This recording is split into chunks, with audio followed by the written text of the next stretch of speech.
Good morning, everyone. Thank you, Mr. Agnihotri, for introducing me and rightly pointing out that an IT professional will look at the smart city from an IT angle.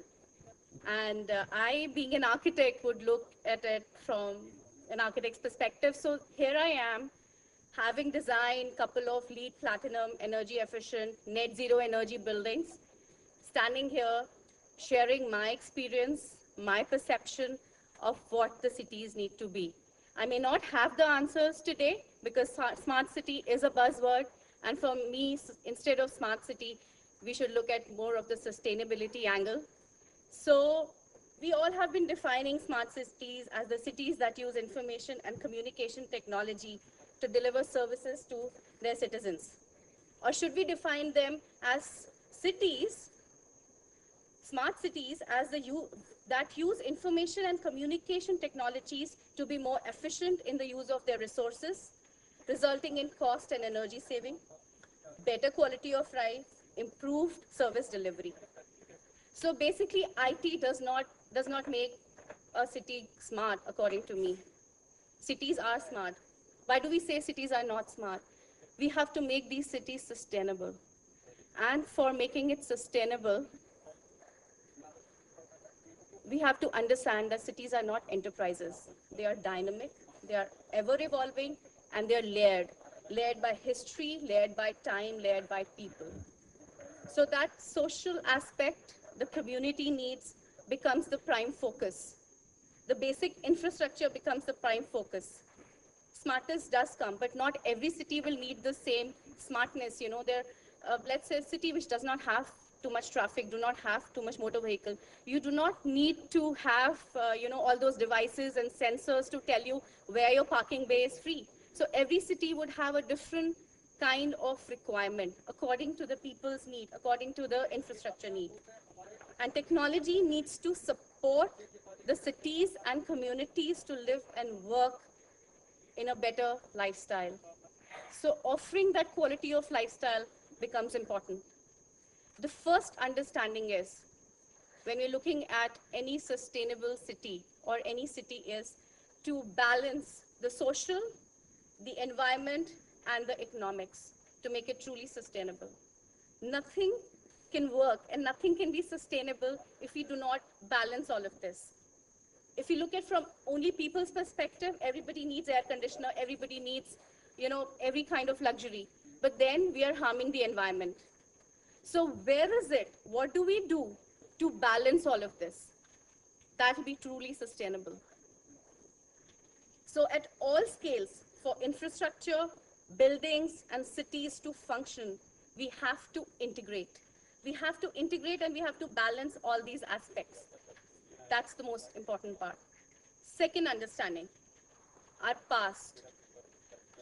Our past is the culture, the heritage, and the balance of the aspects I told you were all there in our past heritage. I mean, you look at our ancient cities. They perfectly balance. The knowledge is all there within our cities. They were very smart, I would say, our ancient cities. Mixed use, dense cities were there. The streets, if you go to these, look at these Jaisalmer streets. The way they were so comfortable for anybody to walk even today. You go into any house in Jaisalmer, Jaipur, Rajasthan, they're at least 10 degrees cooler from outside. You will not feel that heat. And Rajasthan is one of the hottest states in the country. Because the smartness came from the planning. The smartness came from the architecture, and smartness came from understanding the need, both psychological, the sociological, and the social needs of people. These are the streets, they still had those social spaces. These were mixed use development. People could live, work, play from the same place, the fuel, the pollution, and nothing was there. We talked of mixed use development. We talk of these squares and chalks, which took care of the political, social aspects of it. But somewhere, we lost it. So the learning is right there. Look at this courtyard. It was not only a social space for people, But it was also, you know what it did? It would shade the entire house, which was taking light, ventilation from this courtyard itself. We didn't have glass buildings, and we don't need glass buildings. So what we are doing today is making glass buildings, then insulating them, then doing automation, IT, X, Y, Z to cool those buildings, using huge amount of air conditioning to cool that building, which does not need to get cooled so much, because if you make it properly, intelligently, judiciously, with proper window wall ratio, orientation, you know the sun comes out from the east, sets at the west, north side in Delhi, does not get any direct sun, make your buildings face north. Save, you can do it in a smart, cost-effective way. So the balance, what I'm talking about, comes here. I mean, I'm comfortable in my my Dadaji's house. I'm very comfortable. I don't need to switch on the air conditioner only probably twice in a, 2 months in a year. But what we are doing now, making glass buildings, then having all these IT things to tell us, okay, you know, right now the temperature outside is 32 degrees, air conditioners should come on. So look at these social spaces. We don't have today, Delhi, you think of what do you want to do on a weekend besides going to a mall. There's no green zone, there is no green space, there is no social spaces where the communities and societies can come together. Yes, our needs have changed. Shown these, but then I said cities are dynamic, they are ever evolving. We only see roads full of car parking. There is no bicycle lane, there is no footpath.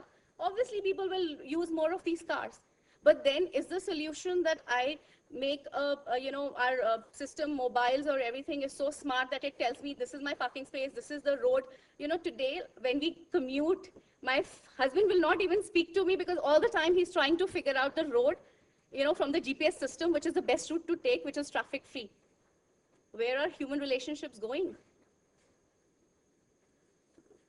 So, Delhi, the way it's evolved, the business centers are somewhere, the living spaces are somewhere, and then we are like magneting, traveling from one place to traveling to another place.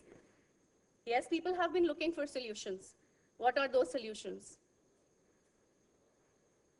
Have been thought of whether should it be a high density, the newer cities which are coming up, or whether re-densification of these cities, Delhi itself, does it need a high density, high rise compact, kind of space where there is a housing for all? I mean, you would need a help, and that help needs to be nearby. Otherwise, a living couple, it becomes very difficult. So, you know, those are the things which really need smart answers.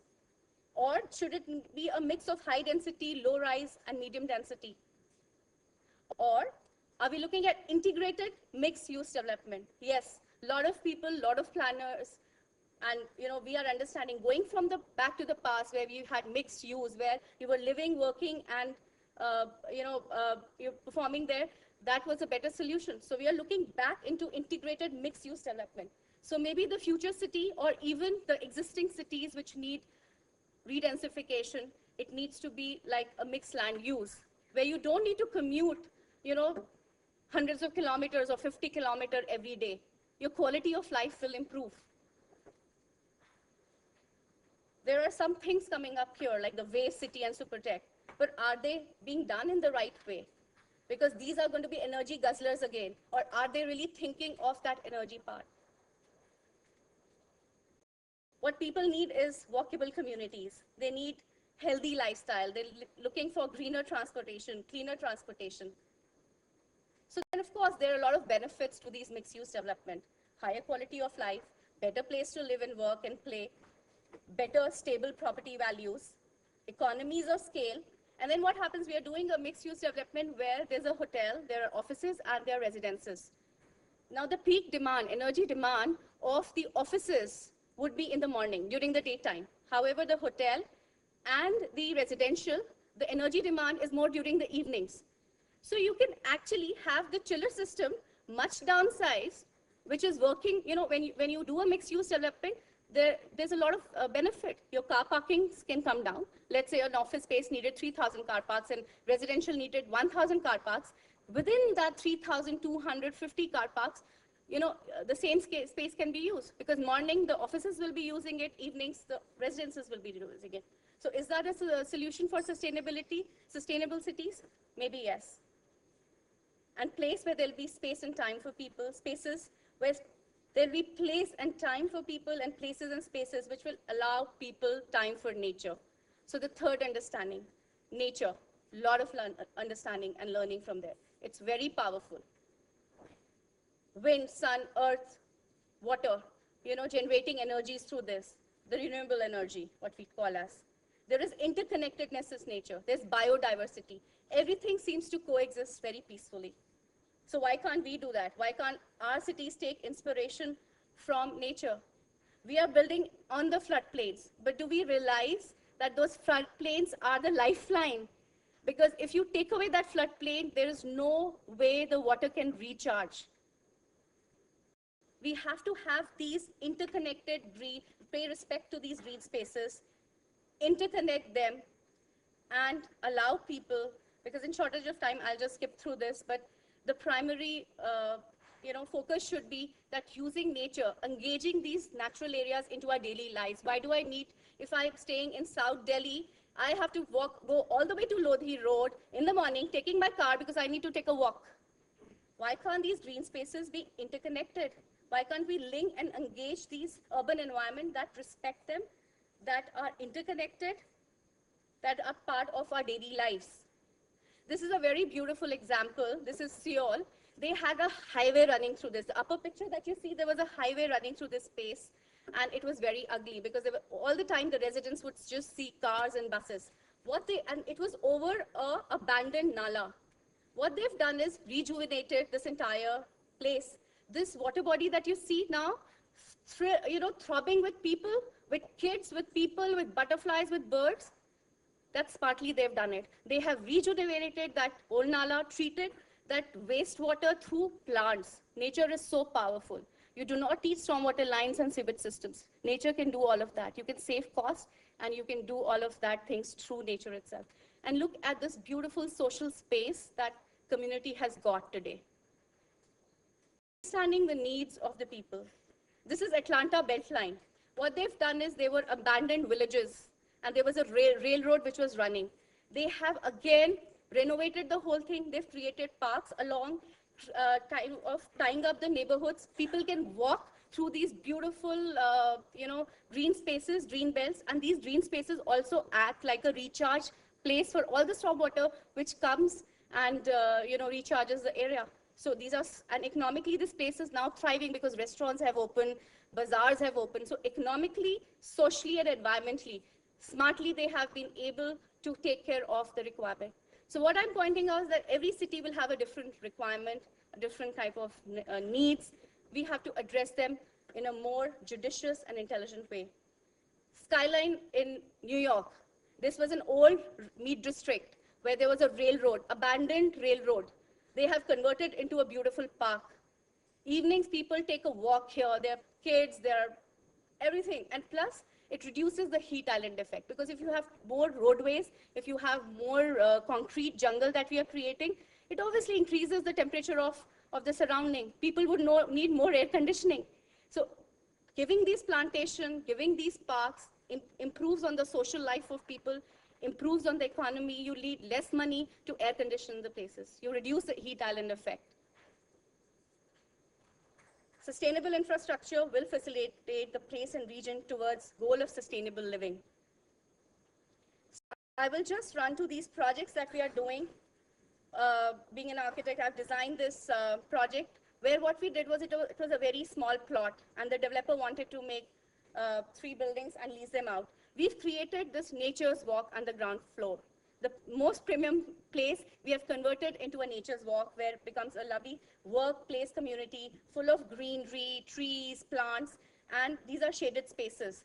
Even if you go in peak of June, this place is at least 10 degrees lower. It's shaded. You'll see people sitting here. And then what we've done is the buildings are such that they harness natural light. Most of the offices you go today, you'll have blinds put in and everybody on the artificial lights. What we've done is we've ensured that the plate of this office tower is such that it takes natural light, because we have amazing amount of lux level. from the sun, and we are not harnessing that. So you don't need to put on your artificial lights throughout the day in this building. In addition, we have the south and the west side, which receives the maximum glare, we have insulation around it. So the energy consumption of this building, generally, about 200 square feet of your office space of your house needs 1 ton of air conditioning. Here, 800 square feet of area, we're air conditioning by just 1 ton of air conditioner. So we've lowered down the energy consumption of this building, the lighting consumption of the building, and the landscape areas, the landscape lighting is all through solar power.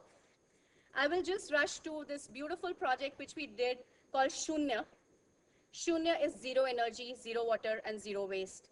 The intent of this project was to showcase how a common man can live sustainably and yet contribute to the planet. Because I think the approach needs to be not top down, but bottom up. If all of us, take a vow, take a pledge today to make these changes in our own houses, consume less electricity, then obviously the whole energy consumption of this of our nation would really come down. So that's Shunya, made completely out of waste. We took 4 waste containers and converted it into a house with a courtyard in between for light and ventilation. This is facing north and south. To take in natural light, you will feel that there is no. So these are the steps which we took. Insulated the container, had high performance glass. We used LED lighting. Window wall ratio was not complete glass, so it was only 20%. It is a completely day-lit building. You do not need artificial lights throughout the day. And the air conditioner is also a solar air conditioner. And so we were able to reduce the energy consumption of this house by 80%. If our houses consume 10 watts per square feet, this house consumes only 1.26 watts per square feet. And that little energy that it needs is supplied through the solar panels. And this has been working for last 2-3 years. This house very effectively. So now we are trying to take it up on a township level where, the entire township would be kind of have a very low energy and water consumption. So this is zero water, zero waste, and zero energy. The entire waste from the kitchen goes into the garden and as a manure. So it's a closed loop recycling, reducing on all the transportation, fuel, and everything. So that's how the house stands today. These are the interior pictures, everything made out of waste. The furniture, and you name it, everything is out of waste. It's completely daylit. You can see it's not so sharp here. So what I feel, the sustainable building and infrastructure will help to build sustainable community.